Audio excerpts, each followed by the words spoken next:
आज हेउछि उत्कल दिवस। आम ओडिशा राज्य गठन हेबा खुशी रे प्रति वर्ष एप्रिल 1 को उत्कल दिवस रूपे पालन करिथाउ।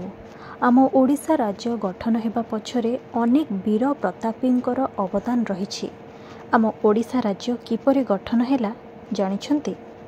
एहाकु नै बहुत बड़ इतिहास रहिछि।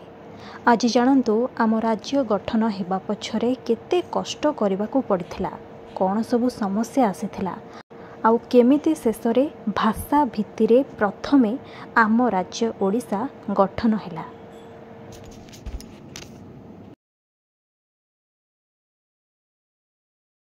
भाषा गोटिए जातिर परिचय। दिन थिला ओडिशार भौगोलिक सीमा अमरकंटक ठारू आरंभ करी गोदावरी जाए परिव्याप्त थिला। राजा वंश मरहट्टा मोगल ओडिशा को शासन कले। बहु संघर्ष परे गठन हेला ओडिशा राज्य। प्रतिवर्ष एप्रिल 1 रे उत्कल दिवस पाळुछि ओडिशा। 1936 मसीहा एप्रिल 1 रे भाषा भित्तिरे स्वतंत्र उत्कल प्रदेश गठन करागला। एथिपाई बहु बरपुत्र त्याग और परिश्रम करथिले। भाषा भित्तिरे राज्य गठन हेबारे ओडिशा थिला भारतर प्रथम राज्य। ब्रिटिश शासन काल रे ओडिशा बेंगल प्रेसिडेंसी अधीन रे रहिथिला। एबे जानन्तु आमे काहेकि एही उत्कल दिवस पालन करूछु। ख्रीष्टपूर्व 261 समय रे मगध राजा अशोक मौर्य शासन बा क्षमता विस्तार करिबा पई एही अंचल को निज अख्तियार को नैथिले, जहा कलिंगर अंश होइथिला। मौर्य शासकंक परे ओडिशा राजा खारवेलंक द्वारा शासित हेला। मगध को परास्त करी खारवेल मौर्य आक्रमणर प्रतिशोध नेबाकू चेष्टा करिथिले। एक शक्तिशाली राज्य गठन एवं ओडिशा को कला भास्कर्य स्थापत्य और कला केन्द्र करिबार श्रेय दिया जाए। 1576 मसीह मुगल माने ओडिशार शेष हिंदू राजा गजपति मुकुंद देवंकु क्षमताच्युत करथिले। एहा परे ब्रिटिश माने ओडिशा को विभाजित करदेइथिले। उत्तर पश्चिम जिलागुड़िक बेंगल प्रेसिडेंसी रे सामिल होइथिला। स्वतंत्र ओडिशा गठन करिबारे कौन सबु संघर्ष रहिथिला जानन्तु। 1905 मसीह स्वदेशी आंदोलन जहाँकि शिक्षित वर्ग को बेस प्रभाव पकाइथिला। कटक पुरी रे घन घन बैठक और आंदोलन चलीथिला, जहाँकि समर्थन को बढ़ाइथिला। जानकीनाथ बोस विश्वनाथ कर एही समय रे कटक रे स्वदेशीर प्रचार प्रसार करथिले, जहाँकि स्थानीय बुणाकार को प्रभावित करथिला। विशेषकर ओडिशार ब्रह्मपुर पाट और माणियाबंध शाढ़ीर बेस प्रचार प्रसार करागला। 1909 मसीह गोपबंधु दास सत्यवादी वन विद्यालय रे जातीयता चेतना वृद्धि करथिले। गोपबंधु चौधरी और सुरेंद्रनाथ दास ओडिशा रे असहयोग आंदोलनर नेतृत्व नेथिले, जेउथिरे छात्र और किछि चाकिरी छाड़ी योगदान देथिले। 1921 रे ओडिशा को महात्मा गांधी गस्त दि समाज भली प्रकाशन समर्थन को प्रोत्साहित करथिला। स्वराज सेवक संघ भली छात्र गोष्ठी सक्रिय हो जाइथिले एवं 1922 रे कनिका आंदोलन रे मिलित होइथिले। आईन अमान्य आंदोलन रे ओडिशा प्रमुख भूमिका ग्रहण करिथिला। यापरे लवण सत्याग्रह करा जाइथिला। सुरेंद्रनाथ दास प्रमुख लवण सत्याग्रहर नेतृत्व नेथिले, जहा रमादेवी, मालती चौधरी और आचार्य हरिहर दासंक परि नेतांको आकर्षित करिथिला। महिला माने सक्रिय भावे लवण सत्याग्रह रे अंश ग्रहण करिथिले। 1930 एप्रिल 12 रे सत्याग्रही माने बालेश्वर इंचुड़ी रे पहुंचीथिले।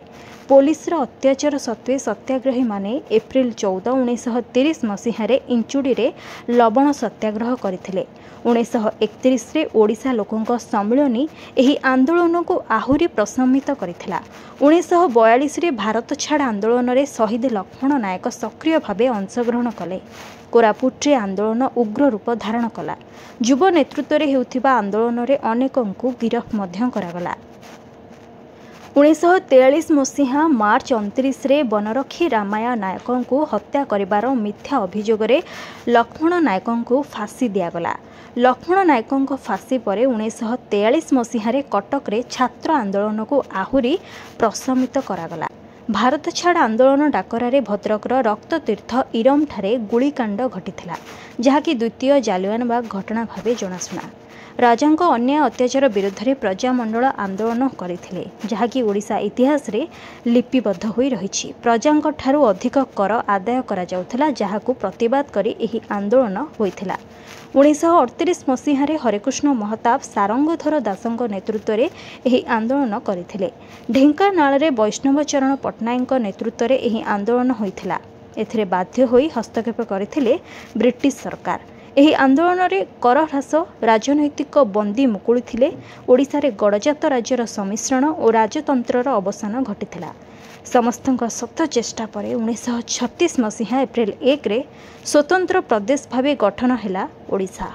सार जॉन हुबक हेले यार प्रथम राज्यपाल। ओडिशा को स्वतंत्र राज्य भावे गठन करिबारे प्रमुख भूमिका ग्रहण करथिले उत्कलमणि गोपबंधु दास, उत्कल गौरव मधुसूदन दास, फकीर मोहन सेनापति, पंडित नीलकंठ दास। तेबे 2011 मसीहा रे ओडिशार ना परिवर्तन करा जाई ओडिशा करा जाईछि।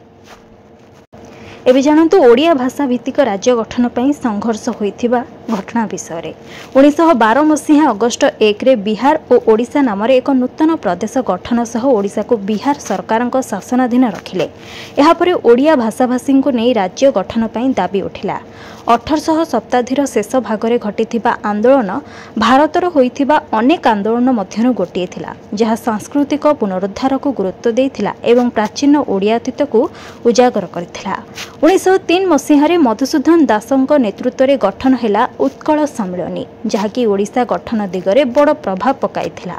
स्वतंत्र ओडिशा गठन दिगरे मधुबाबूंकर अवदान मध्य अनेक रहिछि। 1920 रे भारतीय जातीय कांग्रेस भाषा भित्तिक प्रदेश पुनः गठन को प्रमुख अंश करिथिला।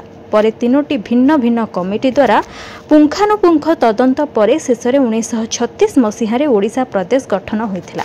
बेंगल मद्रास को देखिले ओडिया कहूथिबा लोकों संख्या सेतेबेले बहुत कम थिला। तेबे आशा अछि आजिर एही उत्कल दिवस को नैथिबा स्पेशल भिडियोटी आपन को भल लागिथिबो। आम ओडिशा प्रदेश किभଳି गठन हैला केउ भଳି समस्या सब सामना करबा को पड़िथिला आपन एबे डिटेल रे जानि सारिथिबे। जति ए भिडियोटी आपन को भल लागि थाए तबे एहा को लाइक करंतु एवं खूब मात्रा रे शेयर करंतु। जति एभଳି इन्फॉर्मेटिव वीडियो आपन देखिबा को चाहउछंती ताहाले आज ही मो चैनल को सब्सक्राइब करंतु।